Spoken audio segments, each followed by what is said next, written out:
Baik, Assalamualaikum dan salam sejahtera. Anda bersama saya Ehsan Yahya. Ini waktunya untuk cerita dari World Trade Center Kuala Lumpur.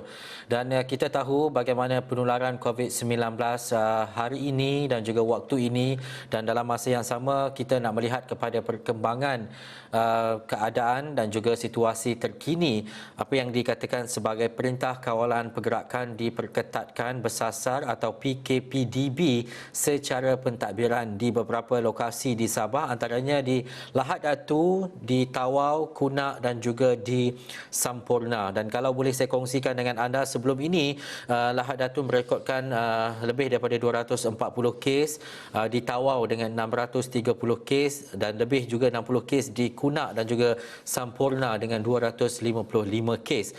Tapi selepas kerajaan melaksanakan Perintah Kawalan Pergerakan PKPDB yang akan berakhir pada 12 Oktober ini. Tetapi ia juga bergantung kepada bagaimana situasi dan juga perkembangan terkini di sana. Jadi kita terus saja ketika ini bersama dengan Rizal Abdullah yang berada di Lahad Datu untuk kita sama-sama memahami dan juga kita melihat sendiri keadaan dan juga situasi di sana. Rizal, kalau boleh kongsikan bagaimana keadaan dan juga situasi selepas kerajaan memperkenalkan PKPDB di Lahad Datu khususnya? Ya, baik. Assalamualaikum dan selamat petang. Terima kasih buat Ehsan di WTC. Ya, saya hari ini pakai baju biru. Ini tanda saya rindu. Tapi bukan rindu apa, tapi saya rindu untuk bila orang Sabah kopi-kopi, Pak. Tapi yalah, kita ni terima ikat kita dalam situasi pandemik COVID-19. Boleh dikatakan ada genting pada ketika ini. Jadi kita kena stay at home lah. Jadi ya Ehsan, bagaimana hari ini keadaan bandar di Lahad Datu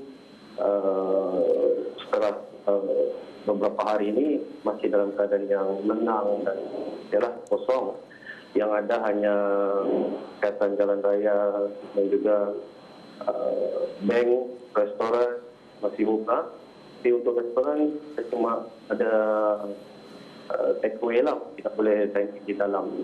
Jadi saya ingatlah Datu sekarang sangat sunyi lah, dan saya percaya keadaan yang sama juga di seluruh kawasan yang terlibat, iaitu Tawau, Kunak dan juga Sampurna. Dan pada hari ini juga wakil kita di sini, Abdul Aziz Ibrahim, membuat tinjauan di beberapa sektor jalan raya.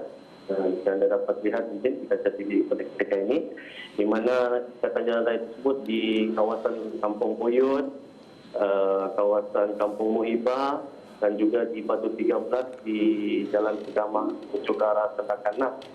Dan kita dapat lihat pihak askar, PDRM, Wela sungguh-sungguh sekarang ini untuk mengawal kesihatan jalan raya ini. Di samping 3 Oktober iaitu semalam, di mana larangan lintas daerah juga telah berkuasa sehingga 16 Oktober untuk seluruh Sabah. Dan saya ingat pada ketika ini juga, jika saya dapat ceritakan, semalam hujan lebat tiba-tiba dan banjir kilat di beberapa kawasan di Lahad Datu, termasuk di kawasan Pekan ni lah. Tapi hari ini alhamdulillah cerah. Jadi mungkin penduduk di Lahad Datu pada sini masih tengah lepak ataupun tengah bersantai dengan ahli keluarga di rumah, ya, dan beribadah mungkin dengan sebagainya lah. Rizal, bagaimana menerusi liputan dan juga tinjauan yang dilakukan oleh Rizal terutamanya di Lahad Datu terhadap pematuhan rakyat dan juga masyarakat di sana, penduduk di sana khususnya, terutamanya apabila untuk mendapatkan barang keperluan, untuk keluar mungkin seketika, untuk ada urusan rasmi ataupun urusan yang tidak dapat dielakkan. Bagaimana Rizal melihat kepada pematuhan SOP oleh penduduk-penduduk di sana?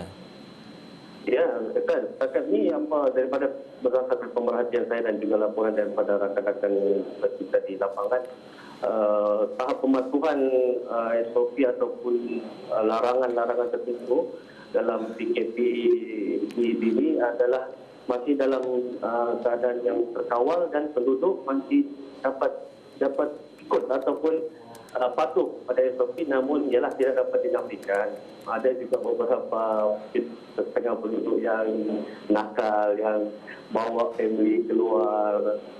Tapi ialah saya dapat lihat ya polis pun membuat rondaan yang sangat ketat lah. Dan kita pun berharap penduduk di Lahad Datu dan dapat ikut ataupun patuh SOP yang ditetapkan. Ini adalah penting supaya penularan COVID-19 ini kita dapat hentikan dengan segeralah, seberapa segera di Lahad Datu ini. Dan juga Rizal, kita tahu keadaan dan juga geografi Lahad Datu itu bagaimana dan juga seperti apa.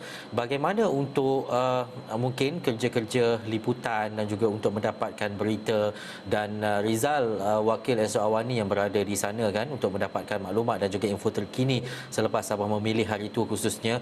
Bagaimana gerak kerja mungkin yang dilakukan oleh Rizal setiap hari keluar untuk mendapatkan berita dan juga liputan, apa strategi dan juga perkara yang dititik beratkan oleh Rizal sendiri sebagai pengamal media?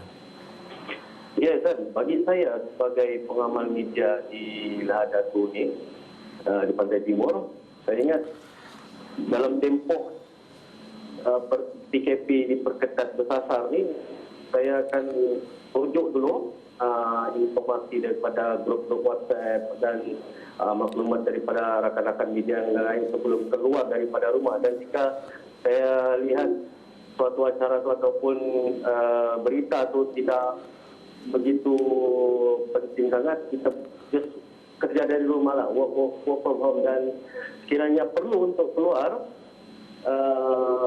semestinya saya akan pastikan saya akan gunakan pelitup muka dan bawa hand sanitizer yang mencukupi di dalam beg galas saya lah, seperti pengamal media yang lain.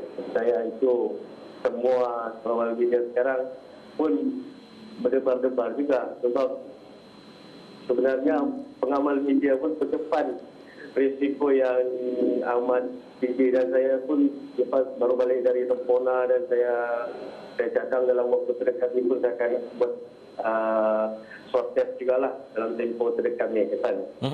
Rizal, di Lahad Datu, kita tahu bila adanya PKP DB ini, bagaimana dengan mungkin ada atau tidak isu-isu yang berkaitan dengan bekalan makanan untuk mendapatkan barang harian dan sebagainya? Ada tak timbul itu ataupun keluhan-keluhan daripada masyarakat dan juga penduduk di Lahad Datu berhubung dengan perkara ini? Ada yang tidak cukup atau apa mungkin rungutan dan luahan mereka? Baik, San. Kalau dari segi bekalan, saya juga telah berhubung dengan wakil kita di Petrus Furnace di Tawau, Syah di Radi Muslim di Sandakan, dan juga di Lahad Datu juga. Bekalan makanan di pasar raya ataupun di pasar-pasar semua masih mencukupi, sebab lori-lori ataupun kenderaan yang membawa makanan itu tidak dihalang untuk menghantar masuk ke dalam daerah Lahad Datu ini dan juga daerah-daerah Tawau, Kona. Tapi ini yang kita perlu betul terang ini, mungkin dalam tempoh 2 minggu ni saya dapat terima informasi daripada rakan-rakan golongan miskin ataupun yang bergaji rendah ni, orang sama bilang makan gaji, memang sudah mula terjejas lah. Mungkin bagi kita yang ada gaji ni, mungkin ada kedudukan yang baik, bolehlah kan kita tak risaulah, kita stay at home 2 minggu ke 2 bulan ke. Tapi kalau yang untuk orang bergaji rendah ni ataupun makan gaji orang sehari, sekarang bisnes semua sektor tutup. Jadi mungkin bantuan tu perlu disegerakan lah. Tapi alhamdulillah melalui mesyuarat terbaru Jemaah Menteri Kabinet baru di Sabah ni yang dipromosikan oleh Datuk Seri Haji Ketua Menteri Sabah yang baru, dan maklumat daripada rakan tugas di Kota Kinabalu, Husaini dan Sanat dari Rizal Alex semua, kerajaan negeri akan menyampaikan bantuan lah segera, iaitu dalam bentuk bakul makanan jumlah 10 juta. Jadi kita berharap sangat agar bantuan itu segeralah disalurkan ke sini. Dan satu lagi untuk wakil rakyat ni ialah pilihan raya negeri dah berakhir. Saya ingat inilah waktunya untuk mereka bekerja. Di Lahadatul ni sempurna guna kan. Jadi wakil rakyat yang telah dipilih oleh rakyat mendapat mandat tu, saya ingat inilah masanya untuk turut untuk menunaikan janji membantu rakyat di kawasan yang terjejas ni lah kan.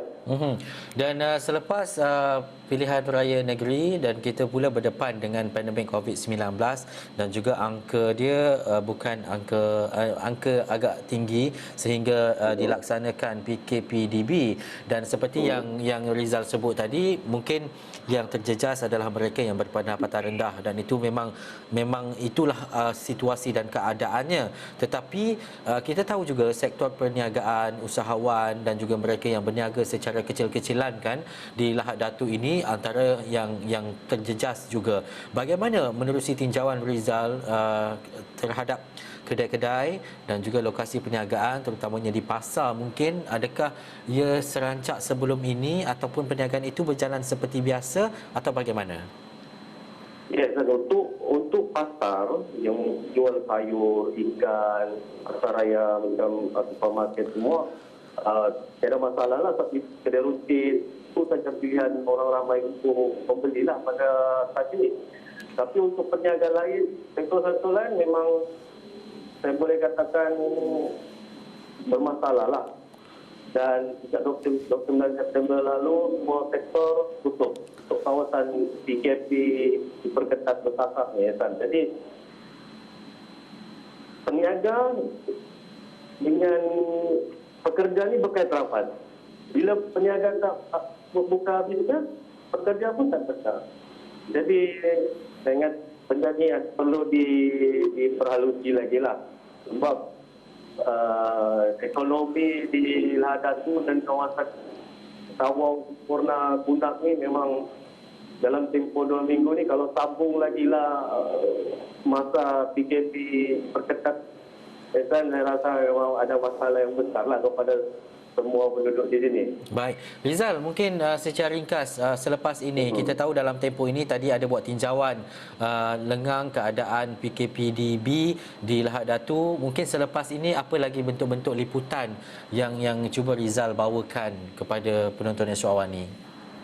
Baik, untuk esok kami merancang untuk mencari ataupun personal story peniaga-peniaga yang terjejak teruk lah, yang mungkin sudah hampir bankrupt sebab sudah melalui MCO yang sulit ni. Kemudian baru berapa lama buka ni, tiba-tiba begini lagi, tutup lagi. Jadi esok kita akan cari peniaga yang kami maksudkan tu. Baik. Untuk tengok sendiri, lihat sendiri apa kesusahan yang mereka hadapi dan mungkin dikongsi untuk penonton di luar sana. Baik. Terima kasih Rizal Abdullah, dan pastinya kita akan membawakan perkembangan terkini semasa ke semasa berkaitan dengan apa yang berlaku di Lahad Datu, di Sabah khususnya, di Tawau, Kunang dan juga Sempurna berikutan PKPDB yang dikuatkuasakan ataupun dilaksanakan di sana. Terima kasih sekali lagi Rizal. Kita nak berhenti rehat seketika. Kita kembali selepas ini.